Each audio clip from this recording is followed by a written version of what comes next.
Hello hi అండి. నేనైతే ఒక చిన్న టిప్ అయితే ఇప్పుడు మీతో షేర్ చేసుకోబోతున్నాను. సో అదేంటంటే పల్లీలు చూసారా, నేనైతే మార్నింగ్ తీసుకున్నానండి. అవి చీమలు పడిపోయాయి. సో ఎక్కువగా అయితే పట్టలేదు. ఎక్కువ పట్టకముందే చీమలన్నీ తీసేద్దామనేసి ఇక్కడ ఒక చిన్న టిప్ అయితే మీతో షేర్ చేసుకుంటున్నాను. మనం ఇలా సరుకులు తెచ్చుకున్నప్పుడు పప్పులు కానీ పల్లీలు కానీ తెచ్చుకుంటాం కదండి. అవి ఒక్కోసారి చీమలు పడిపోతాయి. అప్పుడు ఇలాంటి రంధ్రాలు ఉన్నటువంటి ఏదైనా ప్లాస్టిక్ కానీ ఇలాంటివి ఉంటుంది కదండి.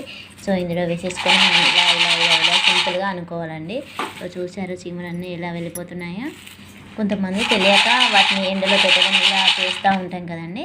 సో ఈ టిప్ అయితే చాలా బాగా యూజ్ అవుతుందండి. ఇలా ఇందులో వేసేసి ఇలా ఇలా అంటే చూసారు చీమలన్నీ ఎలా వెళ్ళిపోతున్నాయో. సో టిప్ నచ్చినట్టయితే తప్పకుండా సబ్స్క్రైబ్ చేసుకొని నా వీడియోస్ అయితే చూడండి ఫ్రెండ్స్.